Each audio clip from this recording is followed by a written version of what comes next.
Você está pensando em cultivar fragmipédio, pafiopédio e está pensando aí, poxa vida, como que será o cultivo dessas plantas? Será que eu vou conseguir cultivar essas orquídeas onde eu moro? Você está interessado? Quer saber? Vem comigo.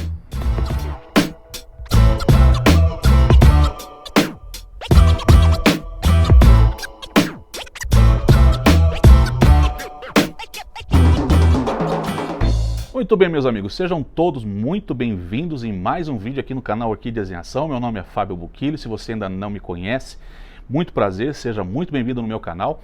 Te convido a se inscrever, deixar o seu like para, claro, contribuir e ajudar o canal também, tá certo?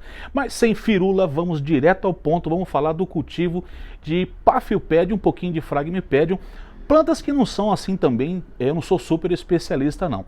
Aqui em Sorocaba nós temos no Círculo Orquidófilo Sorocabano uma especialista, minha amiga Laura, né? Então beijão para você, Laura. Laura realmente cultiva muito bem essas plantas aqui, e eu quero falar um pouquinho com vocês dessas asiáticas que muitas pessoas gostam, mas nem todo mundo vê flores. E esse é o ponto X desse vídeo aqui. A gente fala como você pode cultivar e principalmente como você pode ver flores com essas meninas. Para a gente começar, eu vou falar para vocês um pouquinho das florações que tem aqui, porque exatamente esses exemplares são que eu cultivo. Eu comecei com bem pouquinhas plantas para ver se a técnica usada de cultivo eu me adaptaria, né, a fazer com que eu conseguisse atingir os objetivos que a planta necessita, porque Sorocaba é uma região muito quente. Já digo para você que cidades assim mais quentes você tem que ter muito cuidado com a espécie dentro desse gênero que você vai querer comprar, porque você pode ter grandes dificuldades, tá? Aqui nessa mesa eu separei as florações que eu tenho aqui no momento. Então nós temos aqui, por exemplo, uma Paphiopedium Maldai Red, tá? Que é essa planta aqui. Aí nós temos também a Green, que é essa daqui, tá? Para vocês poderem identificar aí. Nós temos a Leanum, né? Que é essa planta aqui. A Insignis também, uma floração aqui. Eu acho que é Insignis, tá, gente? Eu não tenho certeza. Acredito ser a Insignis essa floração aqui. É aquilo que eu falei para vocês. Eu não tenho muito domínio sobre as espécies encontradas dentro desse gênero, né? São muitas espécies, há cerca de mais ou menos 80 espécies. E agora eu vou falar para vocês assim um pouquinho de como eu conquistei esses resultados, né? Já tive outras florações, mas decidi pela primeira vez assim falar realmente do cultivo para ajudar vocês, caso vocês tenham também interesse em cultivar essas plantas. Eu sugeria para vocês que todas as vezes que vocês forem escolher os vasos de vocês, que vocês façam escolhas de vasos plásticos. São vasos que vão segurar um pouquinho mais a umidade. Como vocês podem ver aqui, todos os meus vasos estão em vasos plásticos. Eu faço a perfuração, né, devido ao meu espaço não ter um plástico translúcido que evite que essas plantas recebam água de chuva. Como o meu espaço é aberto, eu recebo essa água de chuva, eu faço um sistema de drenagem para evitar que essas plantas fiquem com muita água quando chove, tá? Apesar dessas plantas gostarem muito de ter as suas raízes com umidade, a gente tem que se lembrar também que umidade não é estar com seu vaso encharcado. Há uma grande diferença quando a gente fala de umidade relativa e o seu vaso úmido ou molhado. Então a umidade é uma das coisas que essa planta gosta muito. Inclusive o seu vaso ficando sempre úmido vai ser o ideal se você conseguir reproduzir essa condição nos vasos e substratos que você escolher. Hoje em dia, muitas pessoas, apesar dela ser considerada uma planta terrestre, muitas pessoas têm cultivado estas orquídeas, as Paphiopedium, né, sapatinho, como vocês gostam de falar, com esfagno e também a casca de arroz carbonizada, tá? Queria dizer para vocês que às vezes as pessoas encontram dificuldade em encontrar essa casca de arroz carbonizada, e o Sorocaba Orquídeas vende um pacotinho como esse aqui lá, acho que está custando R$10, é baratinho.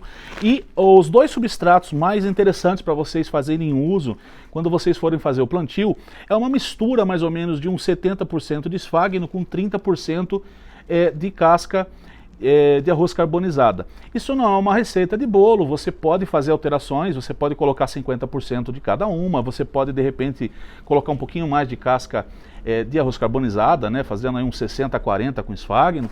Esses dois substratos é o que tem sido muito utilizado para essas plantas e os resultados têm sido assim muito bacana, tá? Um outro tipo de substrato que também gosto de utilizar na mistura utilizada, que eu fiz inclusive nesses vasos que vocês estão vendo aqui, é essa terra para orquídeas terrestres, que o Nenê também vende lá no Sorocaba Orquídeas, você pode também estar adquirindo com ele. Tem calcário, vermiticulita, é assim bem interessante, né? A composição é bem levinha, é um material bem levinho, então também gosto, na minha mistura aqui, caso vocês queiram fazer algo parecido com o que eu trabalho aqui, eu utilizo cerca de 40% de esfagno, 30% de casca de arroz carbonizado e 30% dessa terra que o Nenê vende lá no Sorocaba Orquídea, tá bom? Você pode estar adquirindo para você ter esse substrato. Substrato muito bom que vai certamente fazer com que as tuas plantas prosperem bem no seu cultivo. Depois de escolher, por exemplo, os vasos plásticos e o substrato que você vai usar, você vai ter que também entender a iluminação que essas plantas exigem. Muitas pessoas têm fazem uma confusão em relação ao tipo de iluminação que essas plantas deveriam de receber. Muitas acham que você dando para ela 80%, 90%, né, de sombra, você vai ter resultado. Eu diria para vocês que essa planta, eu cultivo ela num espaço de 50%, onde ela está no espaço mais embaixo, né, próximo ao chão. Então ela deve ficar ali com seus 70% de iluminação. Para deixar ainda um pouco mais claro para vocês esse lance de iluminação, quando eu falo 70%, né, 70%, 30% é sol, é o que entra de iluminação, e 70% é sombreado, tá? Quando a gente fala 60%, 40% entra de luz de iluminação do sol, e 40% e 60% está sombreado. Então, quando a gente fala desse lance de iluminação, para vocês entenderem um pouquinho desse conceito, é isso, tá? 50%, o que é 50%? A mesma coisa, isso é sucessivamente dessa forma. Às vezes a gente fala, por exemplo, para uma Cattleya Clande, 30% de sombreamento, ou seja, aquela planta que precisa de luz mesmo, né? Então ela recebe 70% de luz do sol somente por 30% de sombreamento.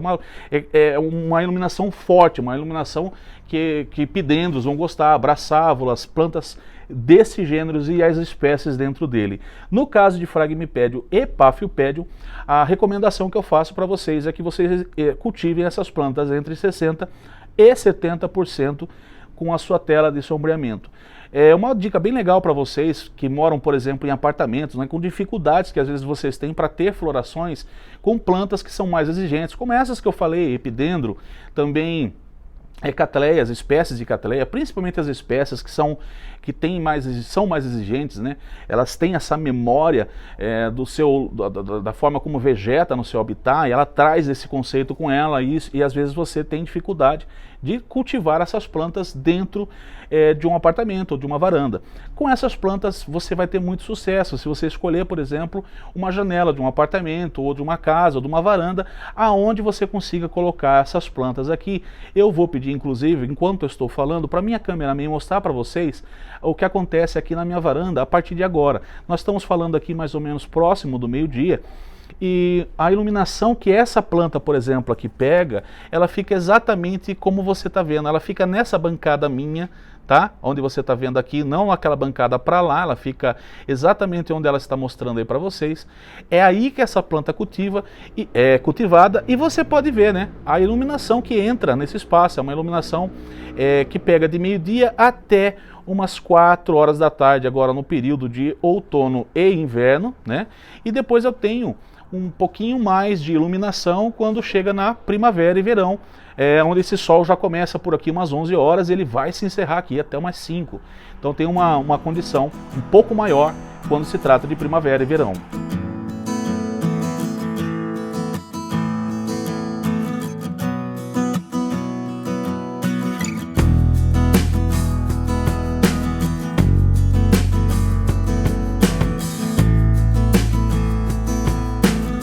Conceito de que essas plantas não gostam de luz é preciso mudar para que você possa ter floração.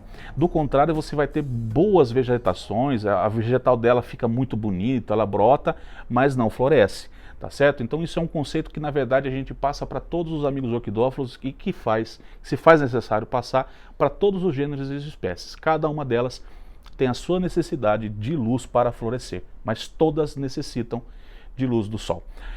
Então, terminamos de falar da iluminação, queria colocar para vocês algumas coisinhas que você pode se deparar, principalmente quando você vai usar um vaso plástico e esse substrato que tende a segurar muita umidade.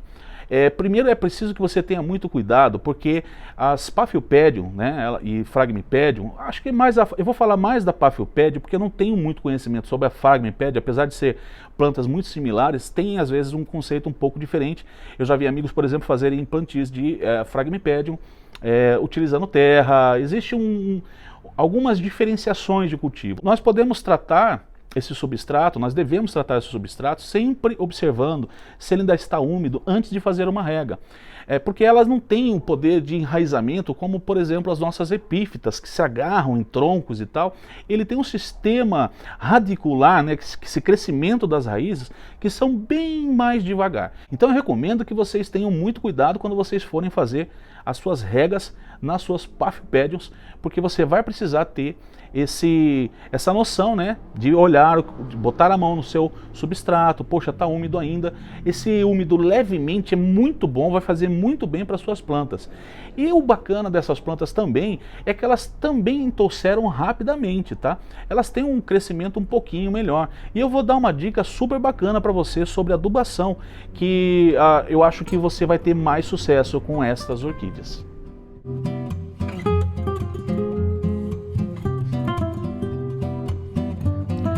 Muito bem, para falar um pouquinho para vocês da adubação dessas plantas, eu queria dizer que como se trata de uma planta que tem uma necessidade de maior adubação, isso porque plantas terrestres normalmente são mais exigentes com as adubações, tá, gente? E o que eu aconselho para vocês é o adubo que você faça aqui, o orgânico. Tá? Você pode, por exemplo, se você tiver Himitsu na sua casa, aquele adubo, aquele bokashi, qualquer tipo de adubo que seja orgânico e assim, meio que sem miséria mesmo, tá? Você pode colocar, por exemplo, um vaso como esse daqui, que é um arranjo que eu montei, eu coloco, por exemplo, cerca de 5 colheres. Ele tem aqui uns 30 centímetros de comprimento, ele tem uns 10 centímetros de altura, tá? E com esse substrato. E eu coloco 5 colheres aqui de adubo de bokashi. Também coloco aqui também aquele adubo granulado que muita gente gosta de usar, o Osmocote. Ele é uma cápsula em gel, né, que vai dissolvendo conforme a sua rega e entregando também nutrição para as suas plantas. E ele também essas plantas também entram no meu sistema de adubação quinzenal, semanal, que eu também recomendo que você faça foliar. Se você faz uso de adubos foliares, você pode também fazer uso nessas plantas, tá certo? Então a adubação para essa planta, lembre-se, ela gosta muito, muito, muito de adubos orgânicos, como muitas plantas terrestres. As plantas terrestres, elas gostam, né, de terras que tenham uma boa nutrição, e você pode utilizar esses adubos, que ela vai se dar muito bem, vai fazer muito bom uso disso. Eu também quero falar para vocês que a divisão dos vasos, né, para a gente fazer mudas, que é algo bem legal para você ver, eu não vou colocar nesse vídeo porque agora estou com elas em floração, mas eu me comprometo com vocês de que quando a floração acabar eu vou ter que fazer alguns replantes. E eu volto para fazer um vídeo sobre como replantar, apesar de já ter um vídeo aí mostrando, mas eu vou mostrar para vocês como vocês podem fazer mudas, porque também é muito interessante que vocês saibam que de repente as mudas que vocês vão fazendo, se você tirar pegar pedaços muito pequenos dessas mudas, a planta pode morrer. E para nós encerrarmos, eu vou falar também de um ponto que eu vejo muitas pessoas discutirem, que é sobre as folhas. Fábio, falaram que se colocar o adubo foliar sobre essas folhas, elas pintam, elas mancham. Isso é verdade? Bom, eu quero dizer para vocês que naquilo que eu posso ver no cultivo aqui, não, isso não é uma verdade, porque o que faz com que isso aconteça é o excesso de água, uma vez que se você fizer carregar sua planta de regas, como eu falava, cuidado com a rega é muito importante, porque ela precisa que o substrato fique úmido, mas nunca encharcado, tá? Então você mantendo essa umidade, coisa que você pode fazer com o seu dedo, ele vai ser o seu termômetro para fazer essa correção.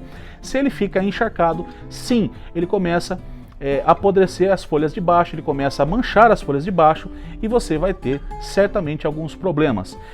Como você pode ver aqui, uma coisa que eu também não recomendo, né? Essas folhas normalmente elas começam a secar, e isso também é muito comum de acontecer com essas plantas. Ó, quando estiver seca você puxa, deixa cair fora. Quando ela estiver assim meio presa, agarrada, não se preocupe, deixa ela do jeito que ela está aqui, porque ela vai secar e cair naturalmente, tá? Esteticamente ela não fica muito boa. Se a gente fosse mandar essa planta para uma exposição, lógico que a gente daria um trato, mas falando de cultivo, o bem-estar da planta, o ideal é que você não saia puxando essas folhas e também não se preocupe, porque isso também é uma coisa que acontece com essas folhas. E para deixar claro para vocês o que eu estou falando em relação a essas manchas em excesso de água, essa planta tomou muita chuva e você pode ver que ela manchou aqui, ó, né? Ela ganhou uma mancha, mas isso aqui é o excesso de água que essa planta ganhou e eu tive que tirá-la de lá e colocá-la aqui para dentro da minha varanda, porque estava chovendo muito aqui na nossa região. Essa planta ficou com uma concentração de água muito grande. Ela também tem um aspecto de ganhar ferrugem nas suas folhas, é uma planta que tem uma facilidade de ganhar ferrugem que nada também mais é do que um tipo de fungo, e que você pode facilmente se livrar dele quando você começar a ver uma folha, quando for um ataque pequeno, um ataque inicial, uma folha que você está vendo com aquela ferrugem, né, com aquelas pintas amarelas parecendo uma ferrugem, você pode esterilizar a sua tesoura, fazer o corte e assim evitar que isso contamine a planta toda. Simples dessa forma, tá? Se for uma planta que foi acometida por tudo, aí você deve procurar então um especialista ou alguém que possa te passar informações de como lidar com fungicidas para que você possa lidar com a sua planta. Essas foram as informações que eu acho que bem relevantes para que você possa já começar a fazer algumas experiências.